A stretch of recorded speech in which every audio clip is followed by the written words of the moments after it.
ایک علمی مسئلہ ہے، میں اس لیے اس بھرے جلسے میں وہ بیان کر رہا ہوں کہ میں یہ چاہتا ہوں کہ اب آپ کی اپنی زبانیں بھی کھلیں، آپ لوگوں سے بات کریں، آپ علماء دین سے پوچھیں یہ چیزیں حقیقت ہیں یا نہیں، اگر ہیں تو اب تک کیوں چھپا کر رکھی گئی، کیوں ملوکیت کے اسلام ہی کا پرچار آج تک ہوتا رہا ہے۔ حضرت عمر فاروق کا ایک اجتہاد تھا، جو ملک مسلمانوں نے بزور شمشیر فتح کیے اس کی زمینیں کسی کی انفرادی ملکیت نہیں، مسلمانوں کی اجتماعی ملکیت، یہ مسلمانوں کے لیے وقف، مسلمان نہ صرف اس وقت کے مسلمان، آنے والے مسلمانوں کے لیے بھی وقف، ان کی بہبود، مجموعی بہبود کے لیے خرچ ہوگا۔ اس پر جو لوگ کام کریں گے وہ خراج دیں گے، چاہے مسلمان ہو چاہے غیر مسلم ہو۔ خراجی زمین قیامت تک خراجی رہے گی، چاہے بعد میں کہیں ہماری بدقسمتی سے، شامت اعمال سے کوئی غیر مسلم حکمران آ جائے، پھر اگر آزادی حاصل کی جائے، سٹیٹس نہیں بدلے گا زمینوں کا، ونس خراجی آلویز خراجی۔ یہ ذرا سمجھ لیجیے علمی بات کیا ہے۔ قرآن حکیم میں ایک حکم ہے انفال کا، مال غنیمت کا، یہ سورہ انفال میں ہے، 10ویں پارے کی پہلی آیت ہے، اور دوسرا حکم ہے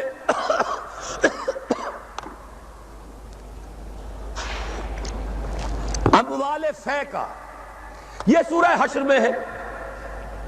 اموال غنیمت کا قانون یہ ہے کہ 5واں حصہ 1/5 بیت المال کا، 4/5 مجاہدین میں تقسیم ہو جائے گا۔ سوار ہے گھوڑا اور اونٹ بھی اس نے اپنا رکھا ہوا ہے تو اس کو 2 حصہ ملے گا، پیدل ہے اکیلا۔ اموال فے کیا ہے؟ کل کے کل بیت المال کے، کسی کا کوئی حصہ نہیں۔ عام خیال یہ تھا کہ یہ زمینیں جو فتح ہو رہی ہیں، عراق فتح ہو گیا، شام فتح ہو گیا، ایران فتح ہو گیا، مصر فتح ہو گیا، تصور تو کیجئے، the fertile crescent of the Middle East, سارا کا سارا فتح۔ چند سالوں کے اندر اندر چند ہزار صحابہ تھے جنہوں نے ان سارے علاقوں کو فتح کر لیا۔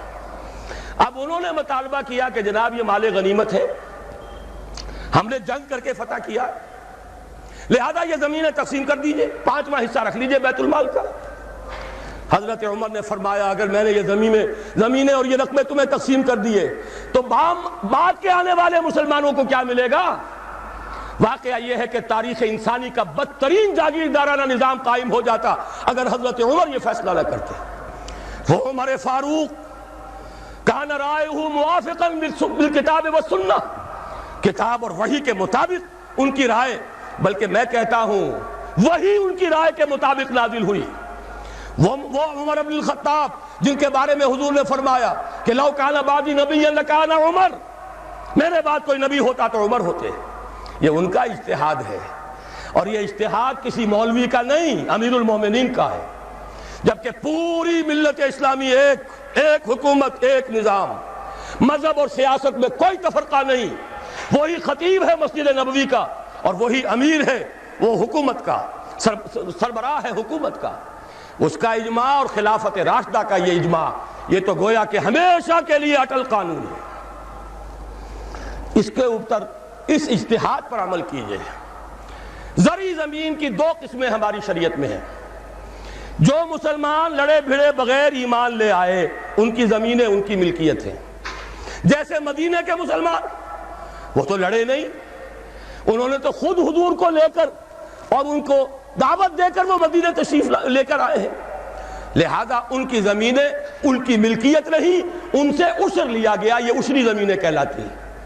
جو زمینیں فتح ہوئی، جو ملک، یہ عشری نہیں، خراجی ہیں، یہاں پر وہ ملکیت رہیں گی بیت المال کی، مسلمانوں کی اجتماعی ملکیت، وقف علی المسلمین۔ البتہ جو کام کرے مسلمان ہو، کاشتکار، مجوسی ہو، عیسائی ہو، وہ خراج دیں گے براہ راست بیت المال کو۔ پاکستان کا یہ سارا علاقہ مسلمانوں نے بزور شمشیر فتح کیا تھا، یہ کسی کے باپ کی جاگیر نہیں ہے۔ وہ جاگیر چاہے کبھی رنجیت سنگھ نے دی ہو، چاہے وہ انگریزوں نے دی ہو، چاہے اس سے پہلے کہ وہ سلاطین مغلیہ نے دی ہو، جن میں سے سوائے ایک اورنگزیب عالمگیر کے باقی سب کا جو رویہ تھا وہ سب کو معلوم ہے کہ کیا تھا۔ اکبر اعظم نے تو یہاں سے دین محمدی کا جنازہ نکالنے کے لیے ایڑی چوٹی کا زور لگا دیا تھا۔ صلی اللہ علیہ وسلم. نیا دین الہی رائج کیا تھا وہ اکبر اعظم علیہ ما علیہ.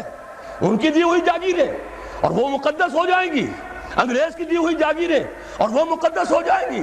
رنجیت سنگھ کی دی ہوئی جاگیریں وہ مقدس ہو جائیں گی. معاذ اللہ. یہ تمام زمینیں بیت المال کی ہیں. وقف للمسلمین، ان سے خراج جائے گا براہ راست بیت المال میں. آدھی یا اس سے بھی زائد یا اس سے کم جو پوری پیداوار کا جائے گا وہاں. اتنا ریونیو جمع ہوگا، اتنا ریونیو جمع ہوگا کہ بہت سے لعنتی ٹیکسوں سے نجات مل جائے گی، جن میں سب سے بڑا لعنتی ٹیکس جو ہے انکم ٹیکس ہے. عام کاروباری آدمی یا تو ہمہ وقت کلرک رکھے، اکاؤنٹنٹ رکھے، اور پھر اسے بازار سے بھی نہیں ملتی رسید، وہ سامان لے کر آتا ہے رسید نہیں دیتے. اب وہ جاتا ہے انکم ٹیکس افسر کے سامنے بھیگی بلی بنا کھڑا ہوا ہے. جھوٹ بولے، جھوٹ حلفیہ بیان دے، رشوت دے، اکاؤنٹنٹس کو دے، انکم ٹیکس آفیسر کو دے، چھوٹ جائے گا، جان بچ جائے گی. اور اگر جھوٹ نہیں بولے گا اپنی بساط الٹ دے. لہذا تقریباً سب کے سب جھوٹے ہو گئے، جھوٹے حلف دیتے ہیں. جب جھوٹا حلف انسان نے دے دیا ایک معاملے میں تو یوں سمجھئے کہ کارک کھل گیا بوتل کا، اب تو جھوٹ ہی ہوگا، اسی کا راج ہوگا. یہ سب سے بڑا ملعون ٹیکس ہے کہ جس نے ہمارے ہاں صداقت کا، دیانت کا، امانت کا جنازہ نکال دیا. اور یہ سب کچھ کیوں؟ اس لیے کہ جو اصل آمدنی کا ذریعہ ہے وہ تو ہم نے جاگیرداروں کو دے رکھا ہے. ان کے محل سج رہے ہیں، ان کے بڑے بڑے بنگلے ہیں، ان کے عیش ہیں. ہاری کو دیکھو، یہاں کے کاشتکار کو دیکھو. ایک صاحب نے ایک دفعہ کہا تھا، جو پہلے لاہور میں رہتے تھے پھر کچھ عرصے جا کر ایک دیہات میں مقیم ہوئے، کہنے لگے خدا کی قسم میں دیکھ کر حیران رہ گیا ہوں. پنجاب کا دیہاتی کاشتکار خود نہیں نہاتا، ہفتوں اپنی بھینس کو ضرور نہلاتا ہے، لیکن خود نہانے کا کوئی تصور نہیں. وہ حیوان سے بدتر ہو کر زندگی گزار رہا ہے. یہی حال ہاریوں کا ہے. یہی آپ جا کر دیکھیے وہ بیچارے بھیڑے بکریاں پالنے والے بلوچستان کا عام بلوچ. اور عیش کن کے ہیں؟ سرداروں کے. عیش کن کے ہیں؟ جاگیرداروں کے، زمینداروں کے. یہ سارا نظام ختم کر کے اور اس اجتہاد کی اصول پر یہ ساری زمینیں خراجی ہیں. اسی شہر لاہور کی بات کہہ رہا ہوں. ایک بہت بڑے مفتی صاحب، ان کے صاحبزادے نے مجھے بتایا کہ میرے والد صاحب کا قول یہ ہے کہ یہاں کی ساری زمینیں خراجی ہیں، عشری نہیں ہیں. لیکن جب انہی کے ہاں، انہی کے دارالعلوم میں ہمارے ایک ساتھی نے استفتاء لکھ کر بھیجا تو ان مفتی صاحب نے دستخط نہیں کیے، کسی اور چھوٹے مفتی سے، وہ جو مفتی صاحب ابھی سمجھئے کہ ابھی وہ ایکسرسائز ہی کر رہے ہیں، اپرینٹس ہیں، ان کے ہاتھ سے دستخط کروا کے بھجوا دیا. یہ تو عشری ہے. یہ حال ہمارے علماء کا ہو چکا ہے. کیوں ہو گیا ہے؟ یہ سارے ادارے کن سے چلتے ہیں؟ چندے کون دیتے ہیں؟ سرپرستی کون فرماتا ہے؟ وہ تو وہی لوگ ہیں. سرمایہ دار کا چندہ نہ ہو تو دارالعلوم نہیں چلے گا. سرمایہ دار کا چندہ نہ ہو تو یہ سارے جو بھی ٹھاٹھ بچھے ہوئے ہیں، جو بڑی بڑی مسندیں سجی ہوئی ہیں، جو بڑی بڑی جائیدادیں بن گئی ہیں، ریاستیں بن گئی ہیں، یہ کہاں سے آئیں گی؟ لہذا سچ بات کیسے کہی جائے؟ ان کے لیے ہیں مشکلات ہیں. لیکن اب ہمیں حقائق کو علل اعلان کہنا ہوگا. وہ جو اقبال نے کہا تھا، وہ شعر تو آپ کو سنایا جنرل صاحب نے، کس نہ باشد در جہاں محتاج کس، نقطۂ شرع مبینی نس تو بس. اور میں آپ کو شعر سنا رہا ہوں جو حرف قل لفظ میں پوشیدہ تھی اب تک، اس دور میں شاید وہ حقیقت ہو نمودار. اور میں ابتدا میں کہہ چکا ہوں علامہ اقبال کی بات، میں ان کا ادنا طالب علم ہوں. ویسے میں انہیں کوئی معصوم نہیں سمجھتا. ان کی عملی زندگی ہمارے لیے مثالی نہیں ہے، قابل تقلید نہیں ہے. ان کا فکر ہے جو بہت بلند ہے. مجھے آج کے دور میں، اس پوری صدی میں، فکر کے اعتبار سے ان کے قریب بھی کوئی شخص نظر نہیں آیا. آج تک 60ویں برس میں ہوں اپنی عمر کے میں، اور مطالعہ کر رہا ہوں کم سے کم 40 برس سے. لیکن یہ کہ اپنی جگہ ہے. عظمت ایک پہلو سے بہت ہے، دوسرے پہلو سے وہ ہمارے لیے کوئی واجب التقلید نہیں. عملی زندگی خود وہ کہہ گئے، اقبال بڑا اپدیشک ہے، من باتوں میں موہ لیتا ہے. گفتار کا یہ غازی تو بنا، کردار کا غازی بن نہ سکا. کوئی بات نہیں، اللہ معاف فرمائے گا عمل کو. بات صحیح کہی ہے، اور وہ یہ کہی ہے کہ دور ملوکیت میں اسلام کے چہرے انور پر جو پردے پڑ گئے تھے، آج وقت آیا ہے کہ ان پردوں کو اٹھا دیا جائے.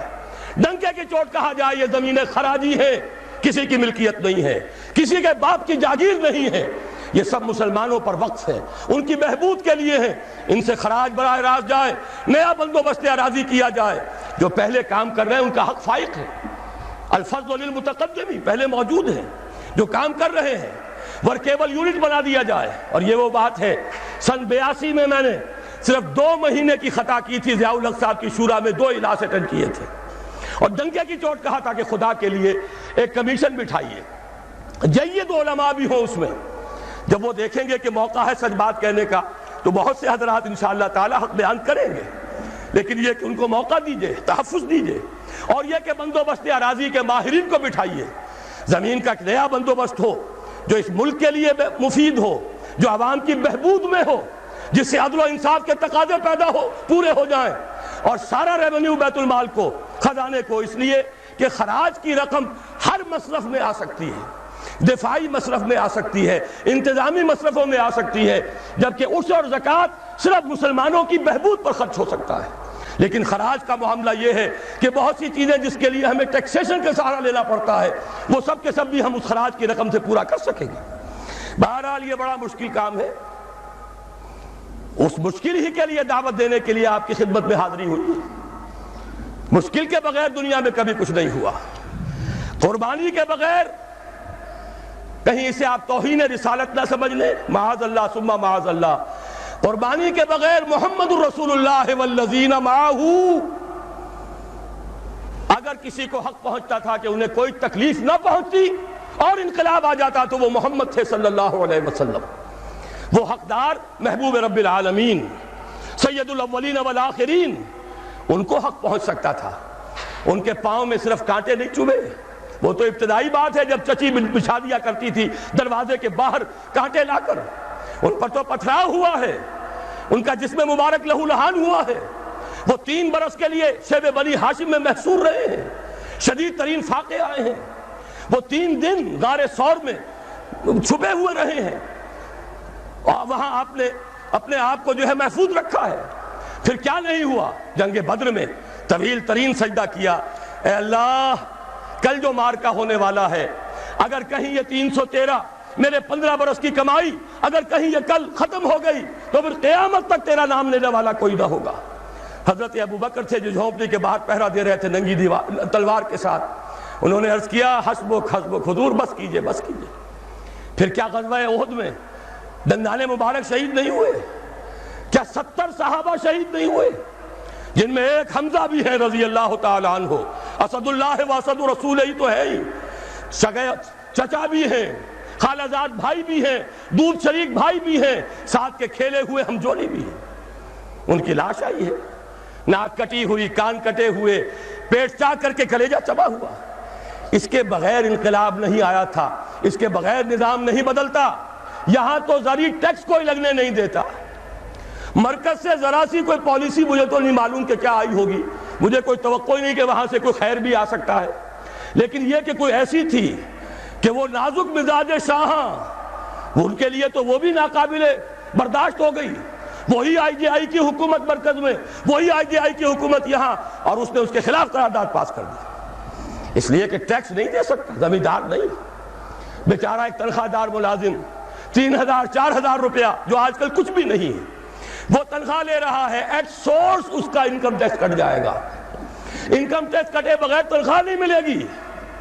لیکن یہ کہ ان کے لیے کوئی ٹیکس نہیں ہے، جو ٹیکس دینے کو تیار نہیں، جن پر ٹیکس نواز شریف صاحب لگا سکتے ہیں، نہ بے نظیر لگا سکی، نہ بے نظیر کا باپ لگا سکا، نہ نواز شریف صاحب کے جو سرپرست تھے وہ لگا سکے۔ ظاہر بات ہے کہ اس کے لیے تو جب تک جانی قربانی نہیں دی جائے گی، جب تک کہ ہزاروں لوگ اپنے خون کا نذرانہ دینے کو تیار نہیں ہوں گے، یہ ظلم کی رات ختم نہیں ہوگی۔